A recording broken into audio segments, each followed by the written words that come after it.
Friends, आज हम discuss करेंगे इन्वेस्टमेंट फ्लक्चुएशन फंड के बारे में। सबसे पहले आपके अपने यूट्यूब चैनल पर आपका हार्दिक स्वागत है। तो इस फंड की अगर हम बात करें तो ये क्लास 12th CBSE में 3 मार्क्स का क्वेश्चन ये आता है। लगभग 3 मार्क्स का ये क्वेश्चन पड़ता है। तो 3 मार्क्स का ये क्वेश्चन कवर करने के लिए मैं आपके लिए वीडियो लेके आया हूँ। सबसे पहले मैं आपको बता देता हूँ इन्वेस्टमेंट फ्लक्चुएशन फंड के बारे में कि इन्वेस्टमेंट फ्लक्चुएशन फंड होता क्या है। तो देखो, ये एक फंड होता है। फंड मतलब कोष, संचय। इसमें जो भी अमाउंट हम पूरे साल के अंदर जितना भी प्रॉफिट कमाते हैं फॉर्म में, वो प्रॉफिट इसके अंदर जाता है। और इसका यूज़ सिर्फ और सिर्फ तभी कर सकते हैं जब इन्वेस्टमेंट की वैल्यू कम हो रही हो।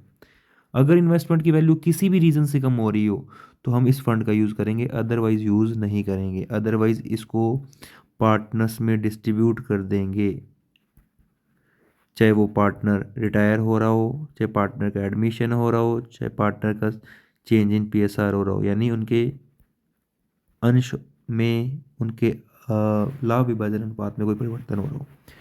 तो सबसे पहले अगर हम बात करें कि ये तो हमें समझ में आ गया कि इसके मूल्य में परिवर्तन होगा तभी ये डिस्ट्रीब्यूट होगा। अगर मान लो कि उसके मूल्य में कोई परिवर्तन नहीं होता तो क्या करेंगे? तो इसका कुछ भी नहीं करेंगे। लेकिन अगर इसका मूल्य बढ़ रहा है तो क्या करेंगे? अगर इन्वेस्टमेंट का मूल्य बढ़ रहा है तो फंड अलग डिस्ट्रीब्यूट होगा और उसके बढ़ने की एंट्री हम रिवॉल्यूशन में अलग से करेंगे। तो सबसे पहले मैं आपको बता देता हूँ कि इसके अंदर हमें करना क्या है।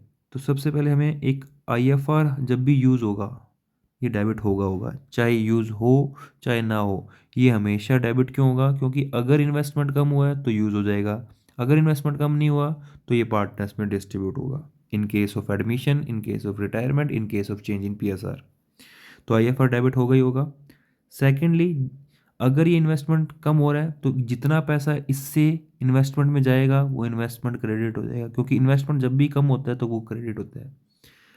एंड थर्ड चीज़ कि अगर IFR की अमाउंट इन्वेस्टमेंट के कम हुए मूल्य से ज़्यादा है तो हम बचा हुआ अमाउंट पार्टनर्स में डिस्ट्रीब्यूट कर देंगे उनके PSR रेशो में, ओल्ड। ओके, एडमिशन के टाइम हम ओल्ड में करेंगे और रिटायरमेंट के टाइम हम न्यू में करेंगे। Is it clear? Next, in case अगर हमारा इन्वेस्टमेंट इतनी अमाउंट से कम हो रहा है कि हमारा IFR शॉर्ट पड़ रहा है, कम पड़ रहा है, तो हम कुछ अमाउंट जो शॉर्ट पड़ रही है वो हम रीवैल्यूएशन से ले लेंगे, फिर पार्टनर्स में डिस्ट्रीब्यूट नहीं होगा। तो इन दोनों में से कोई एक आएगा। Is it clear? IFR कितने से डेबिट होगा? जितने से हमारे पास फंड है, टोटल अमाउंट से। रीवैल्यूएशन कब यूज़ होगा? जब IFR की अमाउंट शॉर्ट पड़ रही हो। इन्वेस्टमेंट कितने से क्रेडिट होगा? जितने से इन्वेस्टमेंट कम हो रहा हो। और बची हुई अमाउंट अगर बचेगी तो पार्टनर्स में डिस्ट्रीब्यूट हो जाएगी। एंड सेकंड थिंग जो मैं बता देता हूँ आपको, कि अगर रीवैल्यूएशन क्रेडिट होता है या फिर रीवैल्यूएशन डेबिट होता है, तो रीवैल्यूएशन डेबिट होगा, इट मीन्स रीवैल्यूएशन में लॉस हो रहा है। एंट्री में अगर डेबिट हो रहा है तो लॉस, और अगर रीवैल्यूएशन एंट्री में क्रेडिट होगा तो ये होगा प्रॉफिट। इसकी भी एक एंट्री हमें करनी पड़ेगी। Is it clear? तो नीचे एक क्वेश्चन है, मैं उसी से आपको अच्छे से समझा देता हूँ। देखिए नीचे क्वेश्चन, एक क्वेश्चन दे रखा है, इसमें आपको IFR भी दे रखा है। IFR आपको दे रखा है 60,000 का और इन्वेस्टमेंट दे रखा है 4,50,000 का। अब आप देख सकते हैं तो ABC 3 पार्टनर है, 2:1 में पार्टनरशिप रेशो उनका है। 3 कंडीशन, 4 कंडीशन आपको दे रखी है। फर्स्ट केस में 4,50,000 की वैल्यू कितनी है? 450, कोई चेंज नहीं हुआ, कोई एंट्री नहीं करेंगे। इट मीन्स IFR पूरा का पूरा क्या होगा? पार्टनर्स में डिस्ट्रीब्यूट हो जाएगा। तो इसकी एंट्री क्या होगी? तो इसकी एंट्री होगी IFR को बांटने की। तो फर्स्ट केस में IFR account debit to A, to B और टू C। हमारा जितना भी फंड है 60,000 का, ये पूरा का पूरा डिस्ट्रीब्यूट हो जाएगा 2:1 में। तो आपको डिस्ट्रीब्यूट करने का एक शॉर्ट तरीका बताता हूँ, 2, 4 और 1 5। तो 5 का डिवाइड करेंगे अगर हम 60 में तो आएगा 12,000। 12 को हम 2 से मल्टीप्लाई करेंगे, 2 to 24, फिर 12 को 2 से करेंगे तो 24, और 12 को 1 से करेंगे 12। तो ये हमने IFR डिस्ट्रीब्यूट कर दिया क्योंकि इन्वेस्टमेंट की वैल्यू में कोई भी चेंज नहीं हुआ। Is it clear? ये हो गया फर्स्ट केस। नेक्स्ट हम बात करते हैं अब सेकंड की। अब सेकंड केस की हम बात करें तो सेकंड केस की अगर हम बात करें तो सेकंड केस में हम देख लीजिए कि सेकंड केस क्या कहता है। सेकंड केस में इन्वेस्टमेंट की मार्केट प्राइस होगी 480, जबकि थी कितनी 450। 450 से 480, इट मीन्स इन्वेस्टमेंट बढ़ा है। तो इन्वेस्टमेंट बढ़ा है तो हम बढ़ने की इसकी एंट्री करेंगे रीवैल्यूएशन में। और जब भी इन्वेस्टमेंट बढ़ता है तो रीवैल्यूएशन में उसकी एंट्री क्रेडिट साइड में होती है, क्योंकि इन्वेस्टमेंट बढ़ता है तो प्रॉफिट होता है, और प्रॉफिट होगा तो क्रेडिट होगा। रिवॉल्यूशन में अगर क्रेडिट साइड की कोई एंट्री होती है तो वो बॉटम टू टॉप होती है, नीचे से ऊपर। तो investment account debit to revolution, ये पहली एंट्री आएगी। कितने से होगी ये एंट्री होगी जितना डिफरेंस अमाउंट है। तो 450 से 480, 30,000 का प्रॉफिट हो गया, ये इसकी एंट्री हमने कर दी। सेकंड, इसी का प्रॉफिट हुआ तो इसकी प्रॉफिट को डिस्ट्रीब्यूट करने की एंट्री भी हम डेबिट साइड में करेंगे। तो revolution account debit to A, to B और टू सी। तो ये 30,000 का प्रॉफिट हम बांट देंगे 2 to 1 में। तो ये हो जाएगा 2 to 4 और 1 5, 5 का डिवाइड करेंगे तो 6, 6 का 2 से मल्टीप्लाई करेंगे तो 12,000, 12,000 और 6,000, ये डिस्ट्रीब्यूट हो जाएगा। और थर्ड एंट्री इसमें एक और होगी, कौन सी, जो हमारा IFR यूज़ नहीं हुआ due to increment of investment. Investments के बढ़ने से IFR यूज़ हुआ नहीं, तो इसलिए IFR पूरा डिस्ट्रीब्यूट हो जाएगा। IFR account debit to A, to B, to C. IFR हमें दे रखा है 60,000 का, ये दो दो एक में हम बांटेंगे तो 5 का भाग देंगे तो 12, 12 को फिर बांटेंगे तो 24, 24 और 12, सेम एंट्री होगी जो फर्स्ट में हुई थी। बस एक डिफरेंस क्या हुआ, यहाँ पे हमने रिवॉल्यूशन का प्रॉफिट भी डिस्ट्रीब्यूट कर दिया। नेक्स्ट हम बात करते हैं थर्ड की। तो थर्ड केस देख लीजिए। थर्ड केस में आपको क्या दे रखा है स्टूडेंट्स, थर्ड केस में इन्वेस्टमेंट की जो वैल्यू है वो हो गई है, ये कट कर देना, 420 हो गई है 450 से, इट मीन्स डिक्रीज हो गई है, 30,000 डिक्रीज हुई है।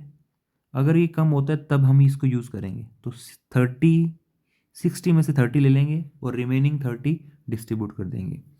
तो देखिए एंट्री क्या होगी।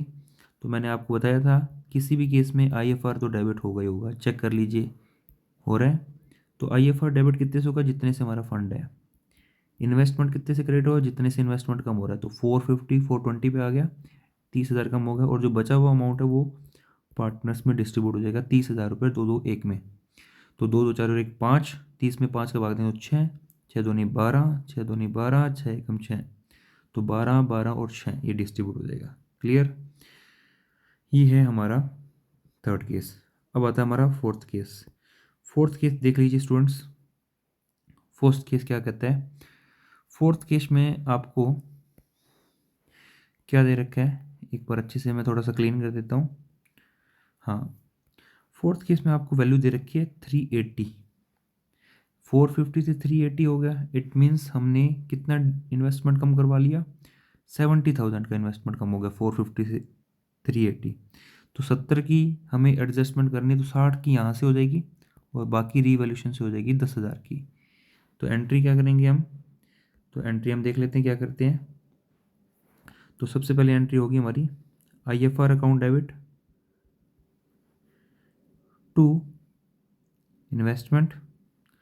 लेकिन अगर हम बात करें इन्वेस्टमेंट, IFR हमारे पास कितना है 60, जबकि इन्वेस्टमेंट कितने से कम हुआ है 70 से, तो हम यहाँ पर रीवैल्यूशन को भी डेबिट करेंगे। तो यहाँ पर हम IFR को तो डेबिट करेंगे, रीवैल्यूशन भी डेबिट होगा। रीज़न, क्योंकि इन्वेस्टमेंट 70 से क्रेडिट हो रहा है, इट मीन्स इन्वेस्टमेंट 70 से कम हो रहा है, तो रीवैल्यूशन डेबिट होगा 10 से, इट मीन्स ये लॉस आ गया, और ये रीवैल्यूशन का लॉस हम डिस्ट्रीब्यूट करेंगे। तो ABC को डेबिट करेंगे और रीवैल्यूशन को हम करेंगे क्रेडिट। तो ये 10,000 का लॉस दो दो एक में हम बांटेंगे, तो 4,000, 4,000 और 2,000, इस तरीके से हम ये दो एंट्रियाँ करेंगे। फर्स्ट एंट्री हमने कर दी, 10,000 का रिवॉल्यूशन यूज़ कर लिया और इसका लॉस हमने डिस्ट्रीब्यूट कर दिया। तो इस तरीके से आप इसकी एंट्रीज़ को अच्छे से कर सकते हो। हाँ, दो तरह से क्वेश्चन आता है आपके पास। एक तो आपके पास इन्वेस्टमेंट की वैल्यू दे देंगे तो आपको कंपैरिजन करना पड़ेगा हर केस में। अभी इस क्वेश्चन में आपको इन्वेस्टमेंट की वैल्यू का कंपैरिजन करना था, तो आपने हर बार क्या किया, इन्वेस्टमेंट की वैल्यू का कंपैरिजन किया। लेकिन कभी कभी आपको ये दे देंगे, डायरेक्ट ही दे देंगे, ये भी नहीं देंगे और ना ही ये देंगे, तो आपको सीधा बोल देंगे कि इन्वेस्टमेंट की वैल्यू फर्स्ट केस में नो चेंज, सेकंड में ये दे देंगे कि फर्स्ट इन्वेस्टमेंट की वैल्यू 30,000 इंक्रीज़ हुई है, थर्ड में दे देंगे 30,000 डिक्रीज़ हुई है यानी कम हुई है, और फोर्थ में बोल देंगे 70,000 डिक्रीज़ हुई है। तो ज़रूरी नहीं है कि आपको डिफरेंस निकालना ही पड़े, क्वेश्चन दो पैटर्न से दे सकता है, या तो कम करके डिफरेंस दे देगा या फिर आपको डिफरेंस निकालने के लिए मार्केट वैल्यू दे देगा। Thank you, thank you for watching this video. अगर अच्छा लगा हो तो ऐसे ही मैं आपके लिए नेक्स्ट वीडियो लेके आऊँगा। Thank you.